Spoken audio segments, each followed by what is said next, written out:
이어서 우리의 공과의 말씀을 살펴보도록 하겠습니다. 공과의 말씀 히브리서 13장 마지막 시간에 히브리서 17절에서부터 25절에 있는 말씀입니다.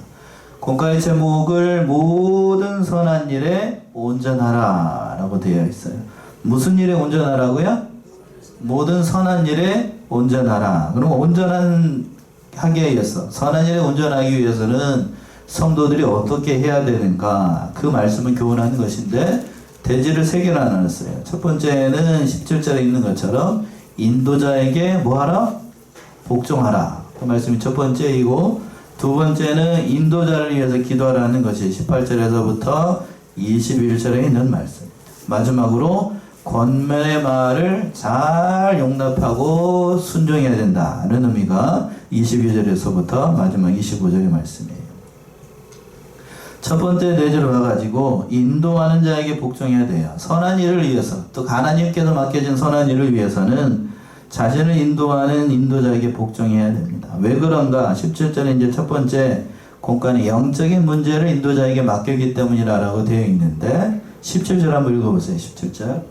너희를 인도하는 자들에게 순종하고 복종하라. 저희는 너희 영혼을 위하여 경성하기를 자기가 회개할 자인 것 같이 하느니라. 저희로 하여금 즐거움으로 이것을 하게 하고 근심으로 하게 말라. 그렇지 않으면 너희에게 유익이 없느니라. 예, 너희를 인도하는 자들에게 뭐라고 그랬습니까? 순종하고 또 복종하라 라고 되어 있어요. 자, 인도하는 자, 쉽게 얘기하면 누구를 얘기하는 거예요? 교육자를 얘기하는 거죠. 우리 교회를 얘기한다라면 저를 얘기하는 거. 목사에게 순종하고 복종하라 라고 되어 있어요. 그러니까 영적인 면에서 하나님께서 교회의 질서를 위해서 목회자를 세웠으니까 목회자의 말을 순종하고 복종하는 것이 성도의 마땅한 도리라는 얘기예요. 당연한 얘기입니다만 이 본문의 말씀처럼 우리가 하기가 참 쉽지 않은 게 사실이죠. 예전에는 저를 가르쳤던 문사 목사님들, 예전의 목사님들은 이걸 권위로 얘기를 해가지고, 권위주의를 해가지고 목사의 권위를 세우기 위해서 그냥 위에서부터 찍어 내리는 식으로 내 말 들으라고 이런 식으로 얘기를 해서 문제가 많았고, 오늘날에는 그 권위가 좀 벗어져서 얘기를 했더니 성도들이 어떤 식의 함정에 빠지냐면 목사님을 예전 목사님처럼 여기지 않고 그냥 자기들이랑 똑같은 사람 정도로 알아가지고 그런 권위가 사라지다 보니까 목회자의 말을 그냥 뭐 일반 사람들보다도 더 믿지 않는 시대가 됐어요. 그렇게 하면 안 돼요. 그렇게 되면 복을 받기는 그냥 하나님한테 책망받아요.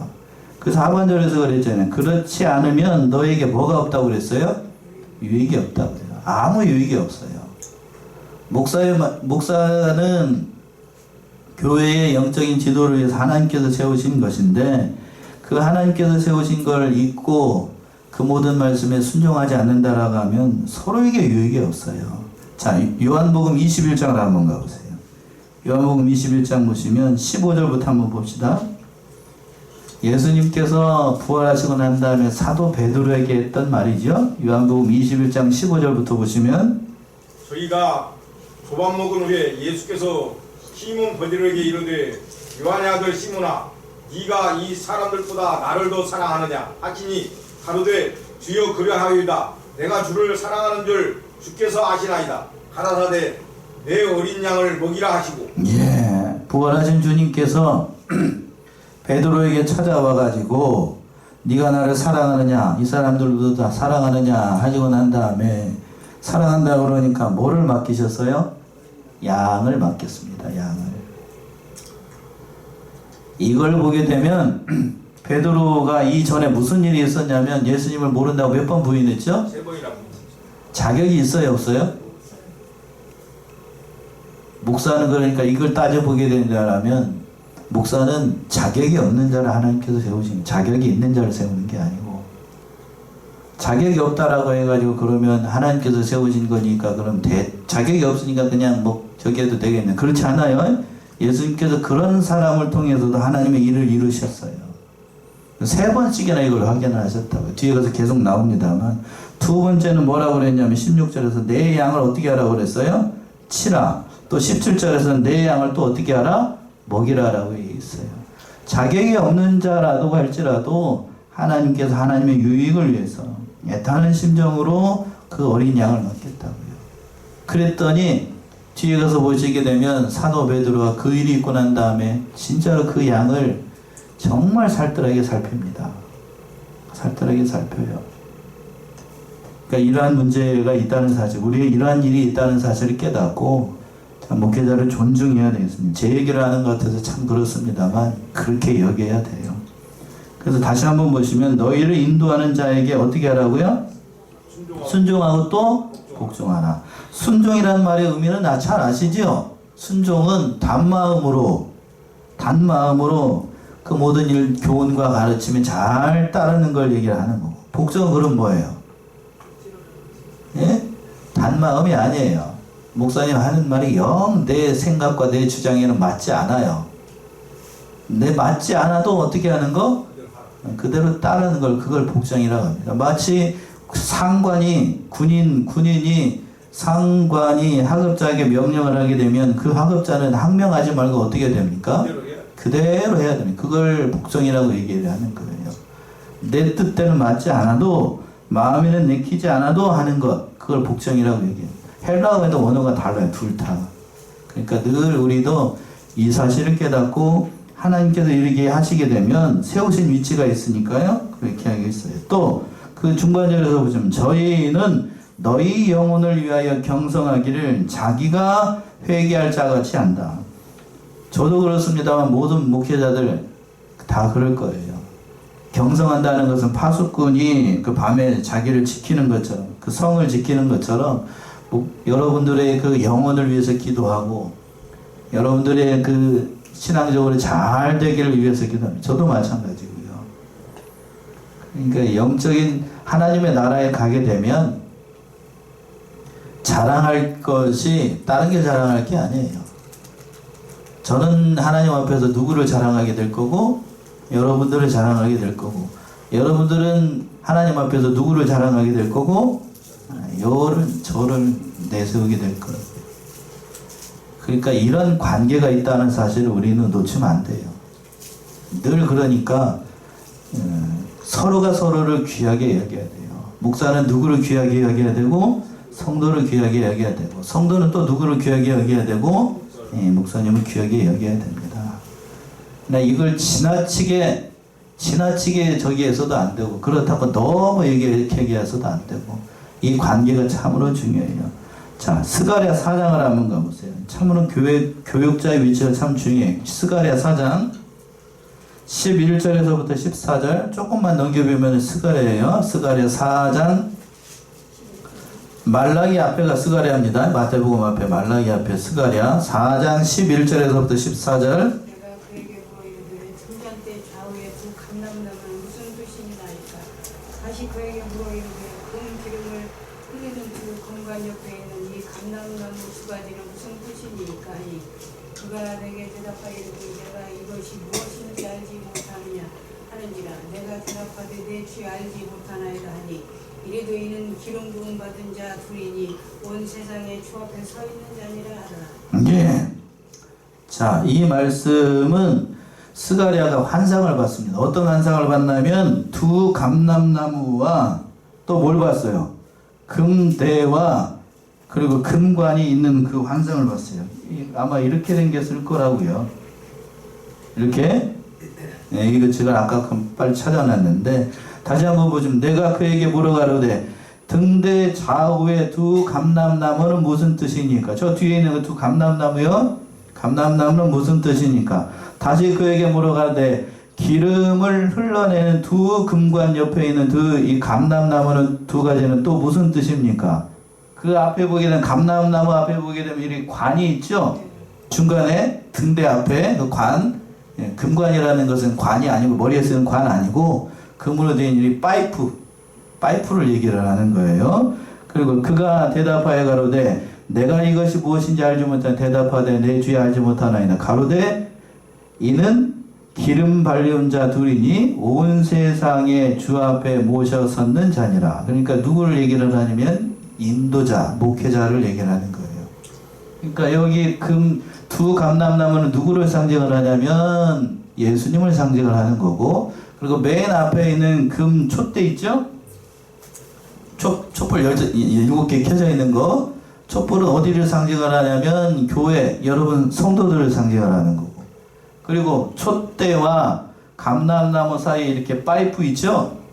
그게 금관이라고요. 금관이 누구를 상징할 것 같아요, 그러면? 아니, 얘기를 하니까, 계속 얘기하니까, 여기를 얘기를 한다고, 여기.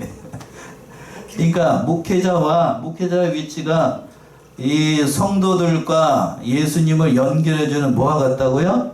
파이프, 호스와 같다고요. 호스와 같아요. 그러니까 이 역할이 참으로 중요한 거예요. 그러니까 예수님으로부터 오는 신령한 모든 은혜를 누구를 통해서? 목사라는 관을 통해서 어디에 공급해 주는 거예요? 촛대에게 이렇게 공급해 주는 겁니다. 기름을 공급해 준다고요. 기름을. 그러니까 관이 막히게 되면 촛대가 어떻게 되죠? 불이 어떻게 되겠어요? 켜 있겠어요? 꺼지겠어요? 꺼지죠. 꺼집니다. 그러니까 그러니까 이 진리를 공급하는 목사의 위치가 그만큼 중요하다는 거예요. 어느 목사님은 그렇게 얘기합니다. 그러니까 이 목사의 위치가 자기가 된 만큼, 임명호 목사님 아십니까? 우리 교단 목사님들 아실 텐데, 교회는 목사가 된 만큼 된다. 맞아요? 네, 됩니다. 그리고 성경은 목사가 보는 만큼 성도들에게 보여줄 수 있다. 맞나요? 예, 저도 지금 성경을 강의하고 있습니다만, 그러니까 목사의 위치가 그만큼 중요한 거예요.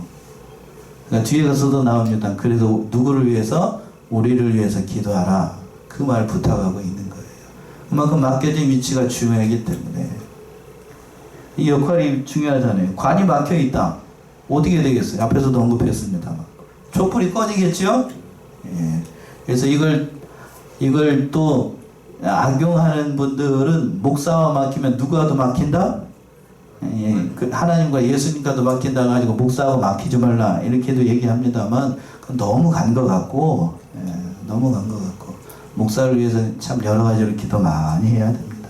사람하고도 막히면 안 돼요. 그러나 그러니까 여러 가지로 이 연약한 목사도 사람이기 때문에 연약해요. 교회는 하나님께서 세우셨지만 그 목사를 통해서 이루어가 나갑니다. 혼자서 할 수 있는 건 절대로 아니에요. 혼자서 이루어질 수가 없어요. 이 사실을 깨닫고 인도하는 자들에게 복종하고, 영적인 문제와 그 신앙생활을 맡겼으니까 그 모든 일들을 통해서 하나님의 영광을 나타내야 된다. 그게 하나님의 관점에서 무슨 일이라고 얘기를 하냐면, 첫 번째 선한 일이라고 하는 거예요. 선한 일. 두 번째는 인도자를 위해서 기도하라는 말씀이에요. 그 말씀이 18절입니다. 18절 보시면, 우리를 위하여 기도하라. 우리가 모든 일에 선하게 하려 함으로 우리에게 선한 양심이 있는 줄을 확신하노니. 예, 우리를 위해서 뭐 하라고 그랬어요? 기도하라. 성도가 목사들을 위해서 기도해 주는 건 참 귀한 일입니다. 왜? 맡겨진 사역이 그만큼 중요하고, 하나님께서 영적인 문제를 목사에게 맡겼기 때문에, 교육자에게 맡겼기 때문에 늘 이 마음의 부담감이 있어요. 마음의 부담감이 있고, 또 그걸 가지고 또 하나님께서 목사를 평가를 하신다고요. 성도들의 신앙과 그 모든 것을 통해서 뭘로 목사가 잘했는지 안 했는지는 판결을 하겠어요.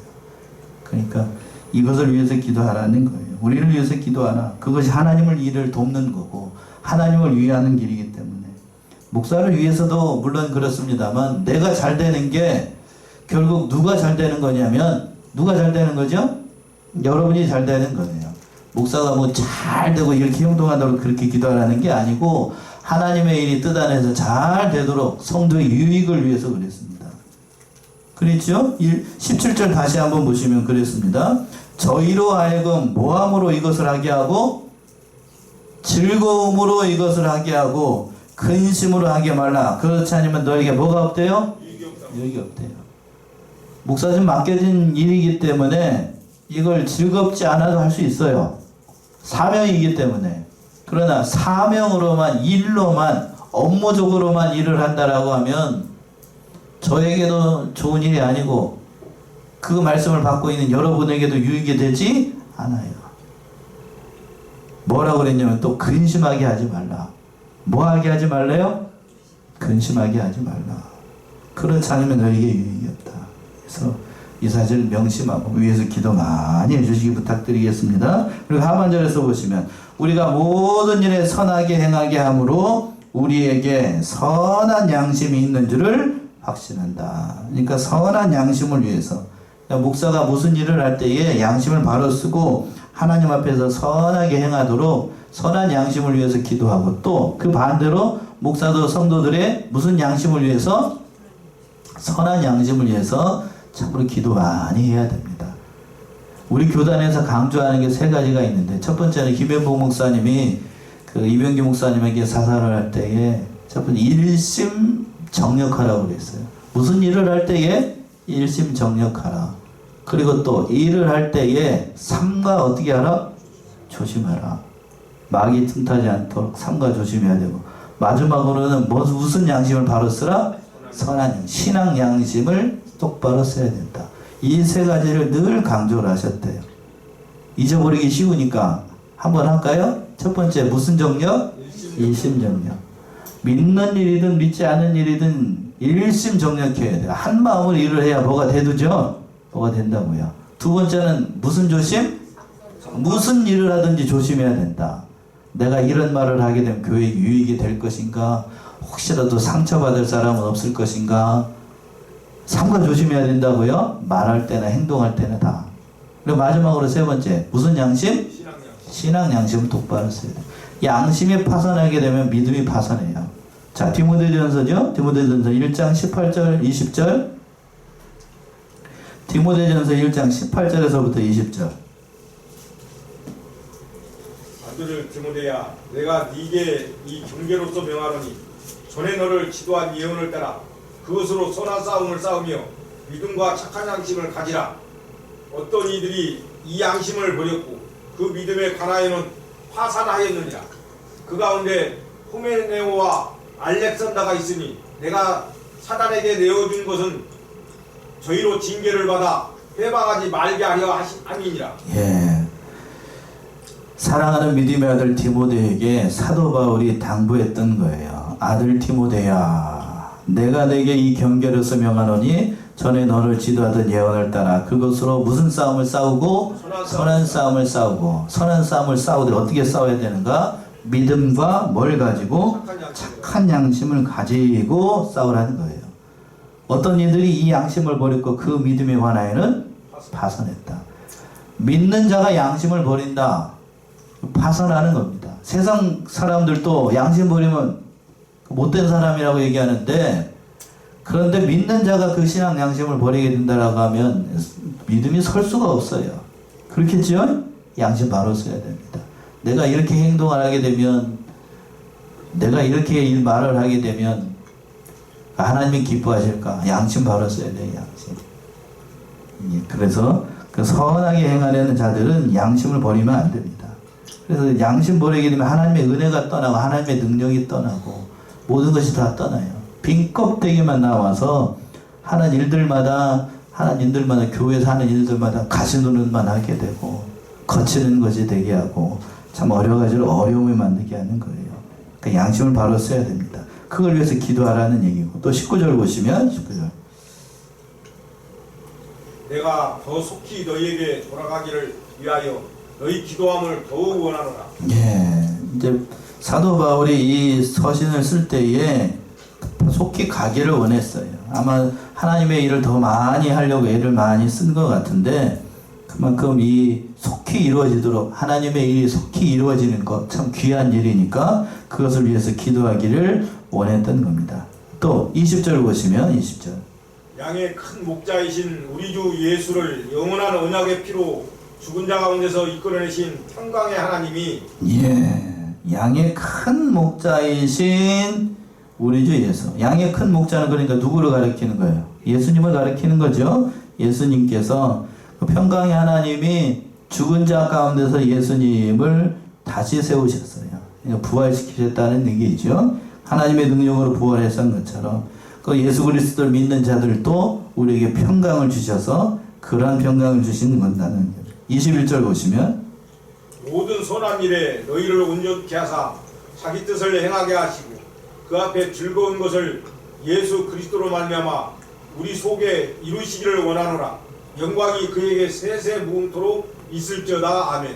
예, 하나님께서 우리를 온전케 하실 수 있는 능력이 있는데 바로 예수 그리스도를 통해서 그 모든 일들을 이루어 나가시는 건다는 겁니다. 그래서 중간절에서 보신 모든 선한 일에 너희를 온전하게 하신다. 그러니까 하나님께서 예수 그리스도를 믿는 모든 믿는 자들에게 그 선한 일을 잘해서 온전한 신앙의 사람이 되도록 해주신다는 얘기예요. 그렇다라고 하면, 이 말을 뒤집어서 생각한다라고 하면, 여러분이 지금 신앙생활하는 건 선한 일에 있어서 온전하다는 얘기예요? 온전하지 않다는 얘기예요? 예, 그래도 양심은 있네요. 예, 양심이 온전하지 않아요. 기도도 그렇게 하셨습니다만 하는 일들마다 거칠 때가 많고 온전하지 않습니다.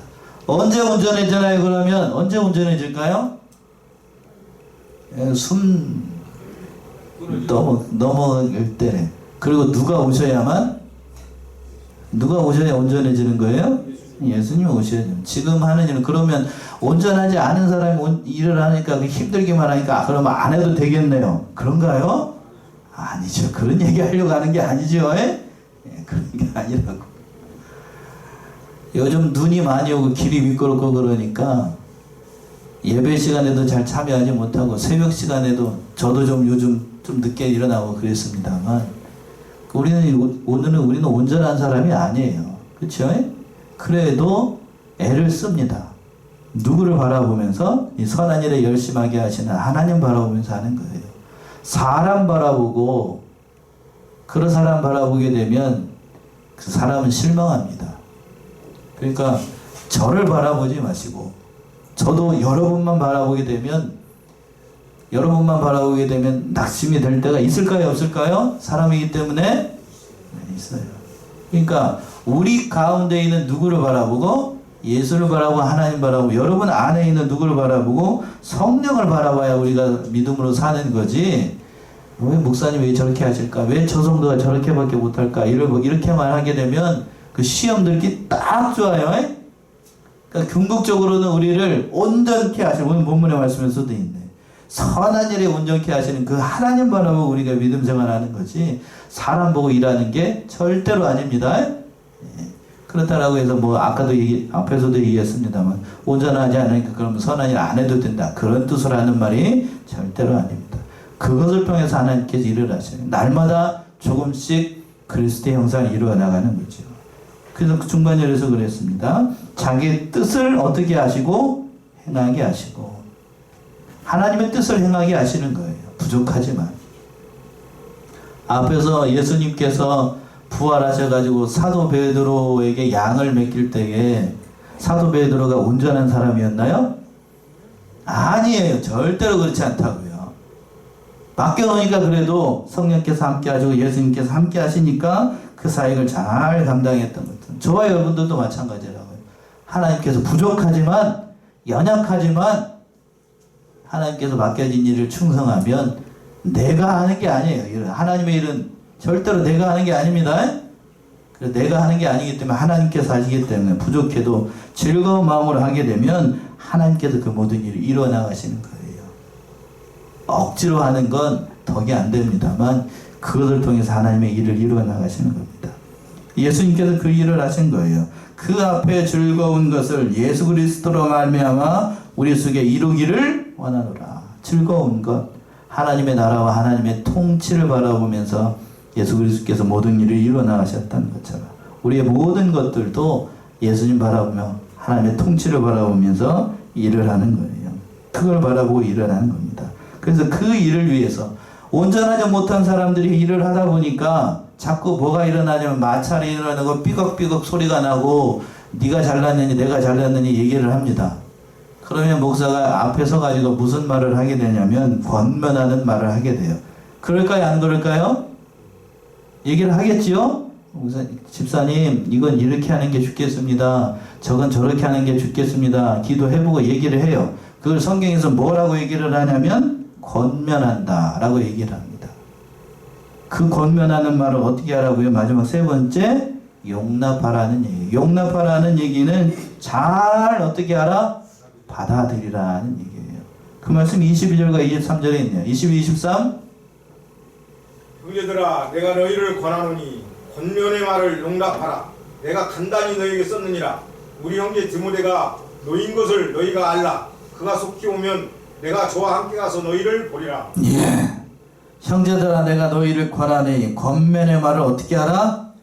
용납하라 라고 되어 있습니다. 아무리 좋은 권면이라고 해도 받아들이는 사람이 삐딱하게 받아들이게 되면 권면의 말이 제대로 서지 못해요. 그쵸? 예. 그러니까 아무리 좋은 말이라도 삐딱선 타게 되면 참 말하기 어렵다고요. 어느 목사님이 지도하실 때 저 그렇게 하더라고요. 성도들한테 어떤 말이 제일 어려운가 라고 했더니 이 권면하는 말을 할 때 그렇게 어렵다고 얘기하더라고요. 왜? 모든 성도들이 다 나보다 잘났기 때문에, 예? 모든 성도들이 목사보다 잘났기 때문에 목사가 권면하는 말을 듣는다고 안 듣는다고요? 안 들어요. 안 들어. 그것도 어린 아이들 지금도 그렇습니다. 저도 아이를 키우니까 아이도 어렸을 때 이렇게 권면하는 말을 하는 걸 듣지 이제 머리가 커지고 사춘기를 지나가게 되면 엄마 아빠가 하는 말 들을까요? 안 들을까요? 안 듣습니다. 안 들어요. 안 들어. 안 듣는데 자기 아들도 자기 자식도 안 듣는 판에 생판 모드는 남한테 권면하는 말을 했다. 들을까요? 듣지 않아요. 근데 오늘 본문의 말씀에서 사도 이 히브리서 저자는 그렇게 얘기했어요. 그 권면의 말을 어떻게 하라? 용납하라. 그 말을 잘 들어야 된다. 그래야만 누구의 일이 이루어진다는 거요? 하나님의 일이 이루어진다는 거예요. 참 귀한 말씀이에요. 귀한 말씀. 그러니까 이 말씀 따라서 참으로 우리가 하나님께서 신령한 은사를 주셔가지고 교회 일을 잘 이루도록 하는데 서로가 권면하는 말 잘 이루어 나가서 하나님의 일이 잘 되도록 하는 거 중요한 일 아니겠어요? 그러니까 그 말을 잘 용납하는 저와 여러분들이 다 되셔야 되겠어요. 자, 24절 보시면 너희를 인도하는 자와 및 모든 성도에게 문안하라. 이달리아에서 온 자들도 너희에게 문안하느니라. 예, 인도하는 자들과 모든 성도들에게 또 서로의 안부를 묻고 문안하는 건 참 중요한 일이기 때문에 기쁨으로 일을 할 수 있도록 서로 문안하라고 얘기하고 있어요. 마지막으로 25절 보시면 은혜가 너희 모든 사람에게 있을지어다. 25절 짧으니까 합독합시다. 시작. 은혜가 너희 모든 사람에게 있을지어다. 은혜가 있어야 권면하는 말도 모든 말도 다 이루어질 수가 있어요. 그러니까 이 사실을 깨닫고 참으로 하나님의 은혜 가운데 모든 일을 이루어 나가고 2023년도 한 해 우리가 하나님의 은혜로 살았던 것처럼 2024년도도 하나님의 일을 잘 이루어 나가는 복된 성안의 성도들 모두가 되시기 바랍니다. 기도하겠습니다.